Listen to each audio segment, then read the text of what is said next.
Então você confia mais no Monokuma do que nas pessoas que morreram. Hã? É isso que você está dizendo, não é? Não, não é isso. Estou surpresa. Mesmo você dizendo tanto que precisamos confiar em nossos amigos, a pessoa em questão não faz o mesmo.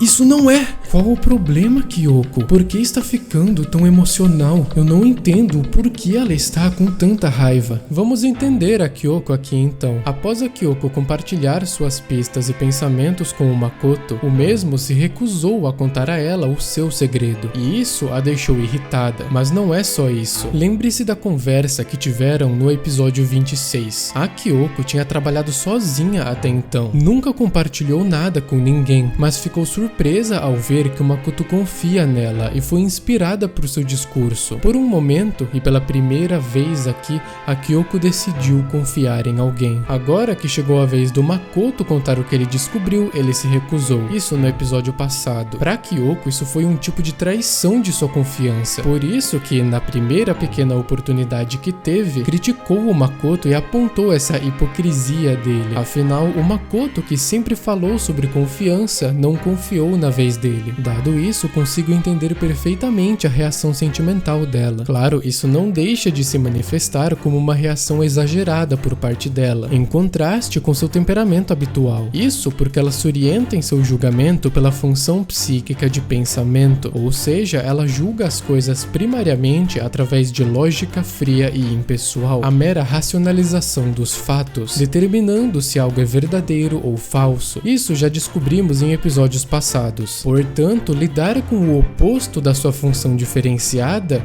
isto é, o sentimento, é menos natural para Kyoko, e a função de sentimento é requerida para processar conceitos como confiança e valores, algo que o Makoto usa para se orientar por tudo que encontra na vida e faz com muita naturalidade. Isso explica porque ele sequer se sente ofendido ou pessoalmente ameaçado pelo que a Kyoko diz, na medida em que é um ponto de muita confiança para ele. Adicionando sobre a Kyoko, nós também exercemos pouco controle consciente nas funções que opõem o nosso fluxo psíquico natural, como o sentimento para Kyoko, ou seja, é uma função que não pode ser facilmente direcionada pela própria Kyoko. É meio instintivo, onde é mais fácil o inconsciente tomar conta. É por isso que o tipo de pensamento, ou seja, as pessoas que se orientam pela lógica, podem ser tão oblívias a seus próprios sentimentos, mesmo sendo constantemente afetado por eles e até perceberem seus efeitos em si. Por fim, isso torna seus sentimentos ambivalentes e não diferenciados, ou seja, a função de sentimento da Kyoko não consegue funcionar sozinha e de forma independente. Os sentimentos da pessoa sempre vão se misturar com pensamento, como se tentando achar justificativas lógicas para eles. Por isso, o caminho de desenvolvimento pessoal de qualquer indivíduo é de tornar o inconsciente consciente, para que se possa apreciar as suas funções opostas como verdadeiramente importantes por si mesmas e se tornar um indivíduo completo. Enfim, acabei entrando em outras tangentes, mas achei importante para explicar a relação dialética do pensamento e do sentimento, e como um é a sombra do outro, assim como tudo na tipologia junguiana. Voltando para a história, o Hiro diz que brigar dá uma psica danada, e que o único problema é que o Makoto tá com cagaço demais. A Sakura concorda, acha que é apenas o Monokuma tentando nos confundir. Claro, estão falando sobre a foto que o Makoto viu. Vocês ainda estão brigando? Parece que vocês pararam de fingir ser bonzinhos. Vocês já eram tão feios antes e parece que pioram cada vez mais. Quando eu olho pra vocês, eu só consigo pensar em um sapo se afundando em uma pilha de estrume. A Hina não gostou da aparição do Byakuya, pois ele não tem nada a ver com isso. Isso é verdade. Seus problemas não são meus. Nós somos e sempre seremos completamente desconexos. E caso eu descobrisse uma pista vital, também não seria do interesse de vocês. Bem, agora todo mundo quer saber. A Kyoko pergunta o que ele andou fazendo. O Byakuya não se importa em dizer: eu estava tomando banho. Preciso dizer mais? Talvez os números ganhadores da Mega Sena de hoje? Todos entenderam a mensagem subliminar. Ele quer dizer que a pista vem do alter ego, que está localizado na casa de banho. Fazendo um teatrinho para a câmera de segurança, todos dizem que vão tomar banho agora. Chegando lá, o Makoto tenta fazer contato com a Kyoko, mas é completamente ignorado. Lá, encontram a Toko sentada com o notebook. Ela já ouviu a mensagem do alter ego com o Byakuya e prometeu algo a ele, que iria o esperar aqui, então está protegendo o notebook. Ela virou virou o cachorrinho dele. Mas rapaz, que masoquista. A Toko acredita que querem que ela vá embora. E então... Sua outra personalidade, Genocida Sho, entra em cena. O Hiro pede que ela saísse da frente. Ela diz que, sem problemas, é só se ajoelhar e implorar. Insistir não adiantou, então o Makoto age como o sacrifício e se ajoelha na frente dela, dizendo pra, por favor, permitir o uso do notebook. Às vezes eu me pergunto se eu deveria ler certas linhas de texto. Acho que algumas eu vou deixar quieto. A Kyoko pede pra que deixe logo conversarem com o alter ego e... Beleza, falando com ele, o alter ego diz que finalmente conseguiu abrir todos os arquivos que estavam nesse notebook que encontraram na academia. A hora chegou. O Hiro tá com um cagaço. O Makoto começou a tremer no notebook. Fora daqui.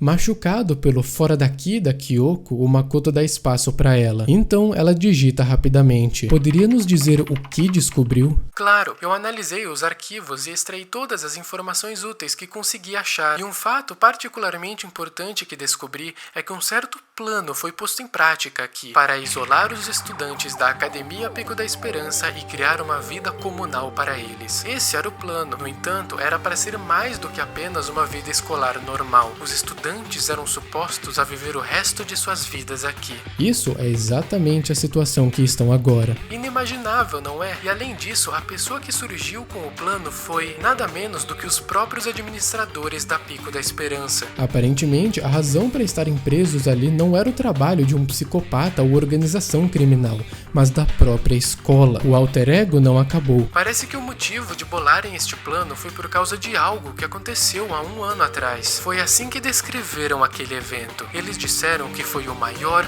mais horrível e mais trágico evento da história da humanidade. Um nome aloprado, como disse o Hiro. Também conhecida como a tragédia, aparenta ser algum tipo de ocorrência devastadora. Por causa da tragédia, a Academia Pico da Esperança perdeu sua função como instituição educacional e foi forçada a fechar as portas. As coisas estão finalmente começando a fazer sentido. 1 ano atrás, essa tragédia aconteceu e forçou a academia a fechar. E então decidiram usar a escola como um palco para os seus planos e isolar os estudantes aqui. Mas por que fariam isso? E o que seria esse evento trágico? A Kyoko digita essas perguntas. Desculpa, eu não sei de mais nada. Parece que não há mais informações aqui. Eu sou inútil. Me desculpe. E isso foi tudo que ele disse. As informações acabaram no meio do nada. Ah, espera, tem uma outra coisa que eu esqueci de mencionar. Eu acho que possa ser importante. Eu acredito que é relacionado ao mestre do jogo. Kyoko mexeu rápido seus dedos e perguntou se o alter ego descobriu a identidade do mestre do jogo.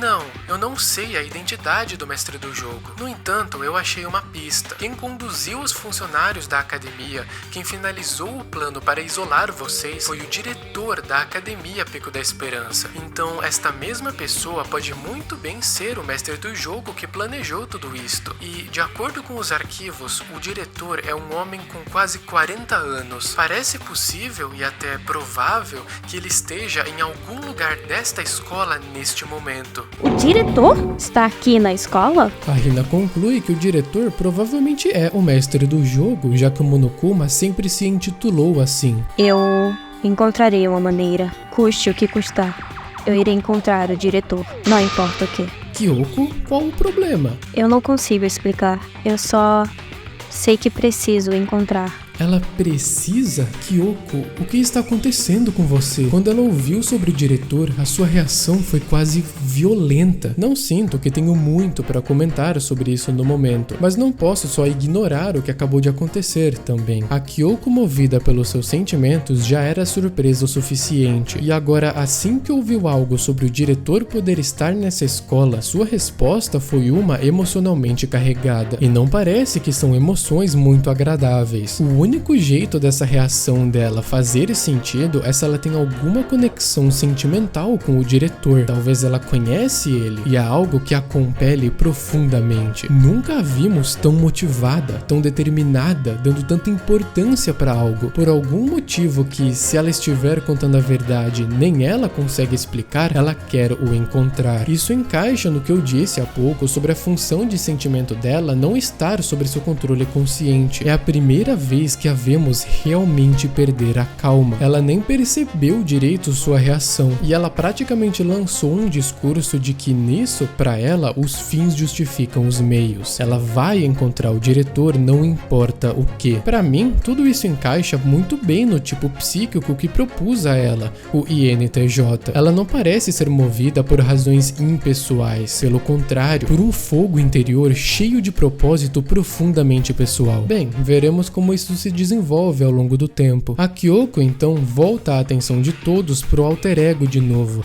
digitando em uma tentativa de recuperar a sua compostura. Ela pergunta se ele descobriu mais algo. Ele diz que não. Com as informações velhas desse notebook foi tudo que conseguiu e pede desculpas. Mas o alter ego faz uma pergunta também.